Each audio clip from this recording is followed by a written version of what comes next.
In this video, I'm going to show you how to merge accounts in QuickBooks Desktop.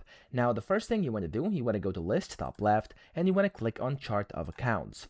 In here, you have to find your account you would like to merge into another one. So I'm going to merge this bank loan test bank into loan vehicles over here. And what you want to do is remember the name of this one that you want to keep. So I'm going to be merging this one into this one, and this one is going to remain, but it's going to be the merged one. So I have to know the name of it, okay? So it's loan vehicles and then van in brackets. And then you want to click on that one that you want to merge into the one you want to stay. So I'm going to merge this one. You want to right click it and you want to click on edit account. Under the account name over here, you want to click in and you want to delete whatever's over here, and you want to type in the name of your account you want to merge into. So for me, it's going to be loan and then vehicles like this, and then it was van, okay, like that.